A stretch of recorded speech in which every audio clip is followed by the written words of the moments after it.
ये वीडियो आपके लिए बहुत ज़्यादा इन्फॉर्मेटिव रहने वाली है कि अगर आप इसके लिए आप सोच रहे हो, प्लानिंग कर रहे हो इसको परचेज़ करने के लिए, तो वो आपको उसको परचेज़ करना चाहिए या नहीं चाहिए। N250 है, पावर इसमें भर के दे रखी है, 153 चली जाती है और इसका माइलेज, इसकी मेंटेनेंस बहुत अच्छी है। इसका जो सिटिंग पोस्चर है ना, वो बिल्कुल कंफर्ट है। आपकी बैक बिल्कुल सीधी रहती है, हाथ आपके बिल्कुल स्ट्रेट रहते हैं।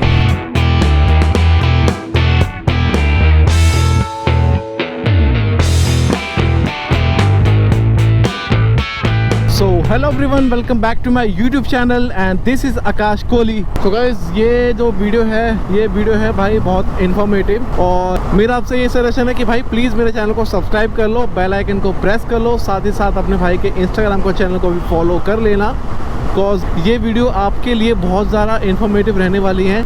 मेरी जो लक्की है ये करीब अब तक चल चुकी है 30,000 किलोमीटर लास्ट 1.5 साल में। और अगर आप पल्सर N250 लेने के लिए सोच रहे हो तो भाई मुझे तो लगता है कि शायद आपको इसका राइडिंग रिव्यू या इस बाइक की इन्फॉर्मेशन आपको देनी ही चाहिए कि अगर आप इसके लिए आप सोच रहे हो, प्लानिंग कर रहे हो इसको परचेज़ करने के लिए, तो वो आपको उसको परचेज़ करना चाहिए या नहीं चाहिए। तो गाइस देखो, आज मैं आपको ऐसे 5 पॉइंट बताऊँगा जो कि पल्सर N250 को परचेज़ करने के लिए बहुत ही बेस्ट है।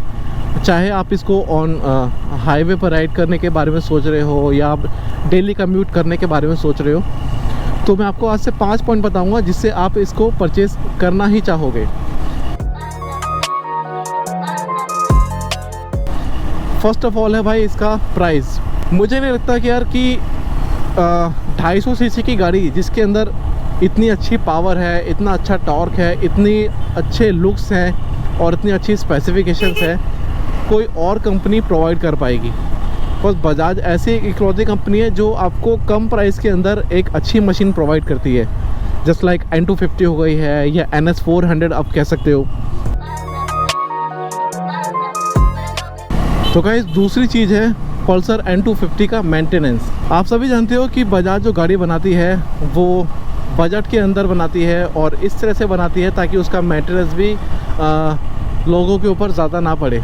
अब आप खुद सोचो कि एक 250 सीसी का गाड़ी का मेंटेनेंस कितना हो सकता है, 2000, 3000, 3500। इसका जो बेसिक मेंटेनेंस का प्राइस है भाई वो आपका 2000 के अंदर रहता है, जिसमें आपका ऑयल चेंज भी हो जाता है, लेबर भी लग जाती है, ऑयल फिल्टर भी चेंज हो जाता है, एयर फिल्टर भी चेंज हो जाता है। भाई मैं आपको बताऊं ना, जब मैंने एक्सीडेंट के बाद इसका मैंने सर्विस करवाई थी तो इसकी सर्विस की कॉस्ट बैठी थी करीब 1570 या 73 रुपये कुछ बैठे थे। मेंटेनेंस भाई इसका बहुत कम है, बहुत बजट के अंदर रहता है इसका मेंटेनेंस, ताकि किसी अगर कोई से नॉर्मल पीपल भी इसे परचेज़ करने के बारे में सोचे तो उनके ऊपर कोई ज़्यादा इम्पैक्ट ना पड़े उनके बजट के ऊपर।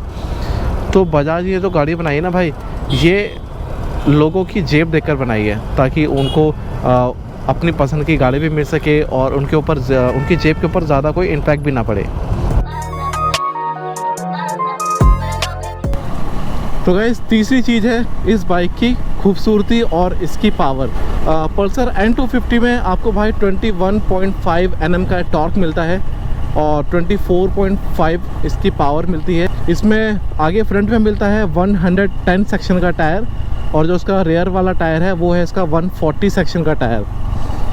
और साथ ही साथ भाई इसके लुक्स और इसके ग्राफिक्स बहुत खूबसूरत हैं जो कि लोगों को बहुत ज़्यादा अट्रैक्ट करते हैं। तो अगर आप N250 लेने के बारे में सोच रहे हो ना, तो आपको बहुत अच्छे रिएक्शन मिलने वाले हैं।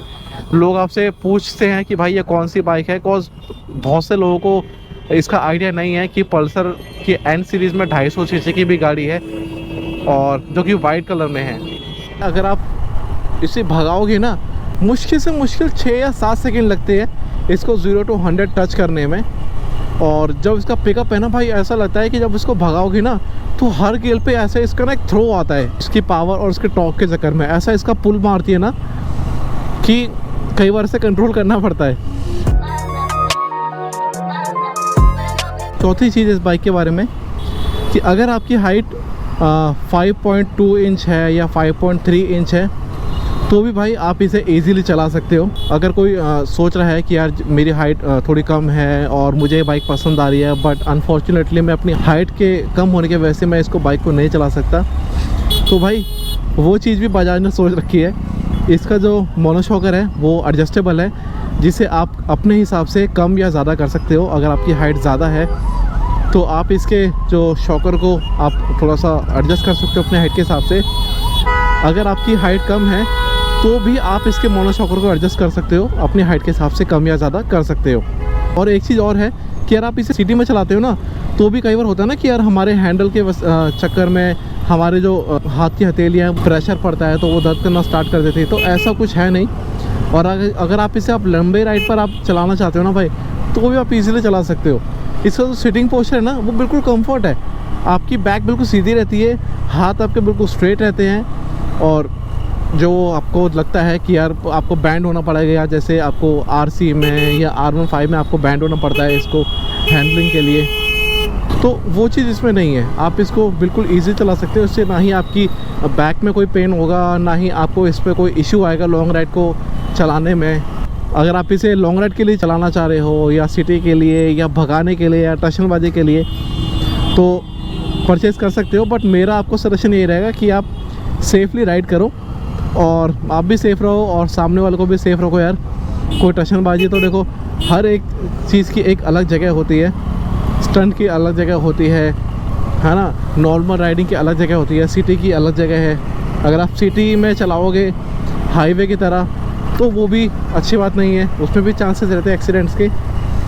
अगर आप हाईवे पर चलाओगे सिटी की तरह तो उसमें भी आपके चांसेस रहते हैं। तो एक हर चीज़ की एक अलग जगह बनी हुई है, तो स्टंट्स को आप अवॉइड करो। जैसा आपने देखा होगा भाई लास्ट वीडियो में, हम संडे राइड पर गए हुए थे और अप्रैल वाले ने जो स्टंट किया था उसको व्हीली आती थी, उसने जो स्टंट मारा था ना, वो गाड़ी उसके कंट्रोल से बाहर चली गई और हमारा जो ग्रुप मेंबर था उसके साथ उसकी गाड़ी टकरा गई और बहुत ज़्यादा डैमेज हुआ था यार।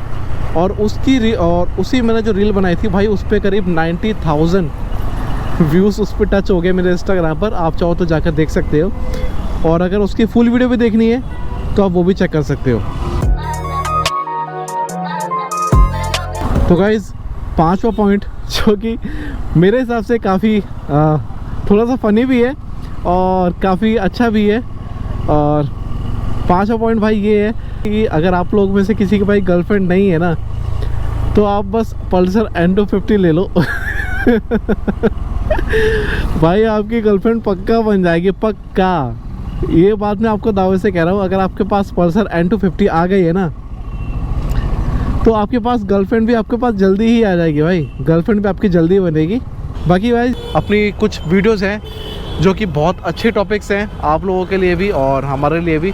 और अगर कोई भाई बाइक परचेज़ करने के बारे में सोच रहा है, पल्सर N250 हो या N160 हो, तो उसके लिए भी जो वीडियोस हैं हमारी, ये वाली वीडियोस है और अपकमिंग वीडियोस हैं, वो बहुत फ़ायदेमंद रहेंगी, बहुत काम की वीडियोस होंगी। तो प्लीज़ मेरे चैनल को सब्सक्राइब कर लेना, इंस्टाग्राम पे मुझे फॉलो कर लेना, बेल आइकन को प्रेस कर लेना, और जो भी आपकी क्वेरी है वो आप मुझे DM के थ्रू या मेरे वीडियोस पे कमेंट के थ्रू आप मुझसे पूछ सकते हैं। मैं हर बार की तरह हर एक कमेंट का रिप्लाई ज़रूर करूँगा। एंड मिलते हैं आपसे नेक्स्ट व्लॉग में। See you, bye bye and take care.